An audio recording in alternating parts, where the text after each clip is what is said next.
Hi, salamat. Last topic na lang. Yay.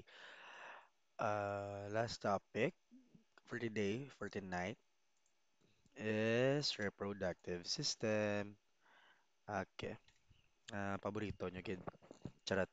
Productive system. Okay, male and female. Okay, introduction to reproductive system. The major function of the reproductive system is to ensure survival of the species. Okay, ensure survival of the species para magdamo pa kita. Other systems in the body, such as the endocrine systems, work continuously to maintain homeostasis or balance for survival of the individual. An individual may live long, healthy, and happy life without producing offspring. But if the species is to continue para magdamo kita guys, importante si reproductive system at least some individuals must produce offspring. Okay? Within the context of producing offspring, the reproductive system has four functions. Okay, four functions lang. Produce egg and sperm cell, transport, sustain these cells to nurture the developing offspring and to produce hormones. Tandaan, not only nga mag-produce egg, sperm cells, transport, sustain these cells, nurture developing offspring, but of course to produce hormones. These functions are divided between the primary, secondary, accessory reproductive organs. The primary reproductive organs or gonads consist of the ovaries and testes. Primary ha, reproductive, si ovaries and testes. Wala may masabat sang penis kag vagina kay hindi na sila primary. Okay? These organs are responsible for producing the egg and sperm cells or gametes. Okay? And hormones. These hormones function in the maturation of the reproductive system, the development of sexual characteristics, and regulation of the normal physiology of the reproductive system. Di na ninyo, wait lang. Hare. All organs, ducts, and glands in the reproductive system are considered secondary accessory reproductive organs. These structures transport and sustain the gametes and nurture the developing offspring. Okay, stages of human development. Conception. Anong conception? Di ba umana? Charot, conception. Okay, conception. So, good. Okay, mamit sperm cell, egg cell. Guys, balaan nyo na yung nagyan na sa grade 6 natin. So, hindi na napagpadalman. Okay, zygote, blastocyst. Wait, blastocyst. Uh, okay. Blastocyst second day through second week. By the end of the second week, implants itself to earthen wall or nidation. Dili na si implantation kakatabo. Okay, implantation uh, is completed after the blastocyst is entirely surrounded by the endometrium. Okay, so blastocyst. Tandaan magwa sa exam pagtapos sa sorry, ang implantation yung kadabo pagtapos ni blastocyst na surround sa endometrium. Okay, endometrium, what is endometrium? Ang wall.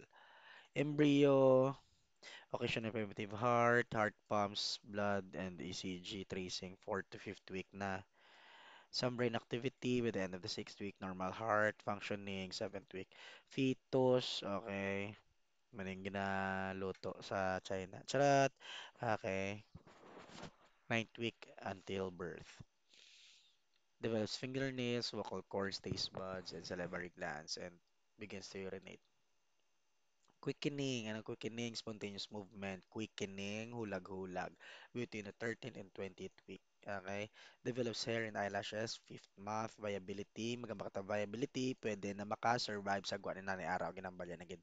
Pwede na makasurvive outside the mother, occurs at approximately the 24th week. By convention, fetus is sometimes used generically to refer all the stages of pregnancy. Infant, of course, lapsag na, birth until 1 year, child, bata. Okay. My reproductive system. My reproductive system is like that of a female, consists of those organs whose function is to produce a new individual to accomplish reproduction. The system consists of a pair of testes, okay, and then the excretory ducts. Guys, ang testes magwa sa exam, tandaan kung ano ang purpose and ang function. Epididymis, ductus deferens, ductus deferens or vas deferens, alagyan na sang sperm, ejaculatory ducts, semivesicles, prostate, bulbourethral glands, and the penis. Okay, testes. Okay, the male gonads, testes or testicles begin their development high abdominal cavity near the kidneys during the last 2 months before birth. Okay. Guys, tandaan si testes magwa sa exam. Epididymis, magwa man sa exam. Okay. Ano ba ni epididymis? Are, epididymis. Si epididymis, dira naga-develop ang sperm. Okay, sa epididymis. Next, duct system. Sperm cells pass through a series of ducts to reach outside the body after they leave the testis. The sperm passes through the epididymis, ductus deferens, ejaculatory duct, and urethra. Accessory glands of the female reproductive system are semivesicles, prostate, bulbourethra. These glands secrete fluids that enter the urethra. Nagamba ko na sa gina nga topic. Anong urethra? Alagyan mo sa ihi. So, dira mo nagagwa, isa lang ginaya. Ang next sa babae, duwa ka bilog iya nga buho. Sa lalaki, isa lang. Penis, okay, the penis, the male copulatory organ, copulate, gaudamo, okay. Male copulatory organ is a cylindrical pendant organ located anterior to the scrotum, functions to transfer sperm to the vagina. Tandaan mo si magwa sa exam, penis. Glans, penis, ari, ulo-ulo. Okay, ang alagyan sa ihi, that's your urethra mo ni. Tapos ang ari, ang laba ni, that's your shaft. Okay, tandaan, shaft. May sexual response and hormonal control. The male sexual response includes erection and orgasm accompanied by ejaculation of semen. Orgasm is followed by a variable time period during it is not possible to achieve another erection. Okay. Orgasm is followed by a variable time period during which is not possible to achieve another erection. That's why nagapakuway siya tapos ang orgasm. Three hormones are the principal regulators of male reproductive system. FSH, simulates spermatogenesis, mga genesis, creation of sperm. LH simulates the production of testosterone, panglalaki nga hormones, testosterone, and testosterone. Simulates the development of male secondary sex characteristics and spermatogenesis. Female sexual response and hormone control. The female sexual response includes arousal and orgasm, but there is no ejaculation. Uy, sana all. Wala sila yasang ejaculation. Okay, a woman may become pregnant without having an orgasm.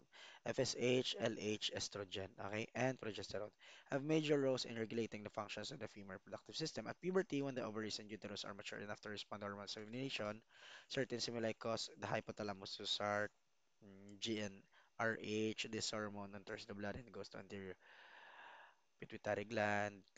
Ay, hindi ito na yung pagpadalman, guys. A woman's reproductive cycles last from menarche to menopause. Menarche sugod, menopause untat. Okay. Mm, usually, dira nagaproduce sa ovaries. Sorry. Kaya di ba ginanam ako na testes ang sa lalaki, ang main ged. So, diri sa babae, si ovaries. Okay, ano ba ni ovaries? Dira nagaproduce sang estrogen and progesterone. Okay.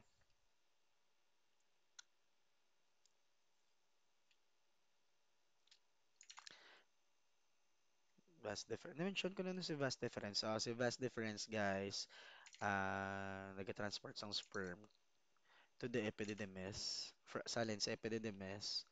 Ano ganun ba ako epididymis? Dira naga-mature ang, or sorry, dira naga-develop ang sperm sa epididymis, tama? Then, pagwa sa urethra. Ang ginaagyan da si vast difference. Okay? Yan na to, uterine cycle, ovarian cycle, uterine cycle begins with menstruation, menstrual phase, menopause occurs when a man's reproductive cycle stop. The period is marked by decreased levels of ovarian hormones and increased levels of pituitary FSH and luteinizing hormone, changing hormone. Yay!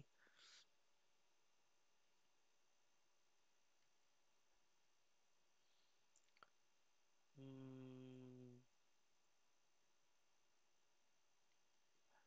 okay, that's it.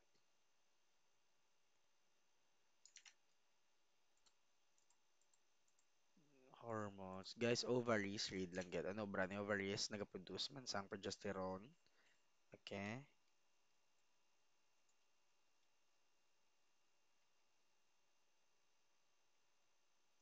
Okay.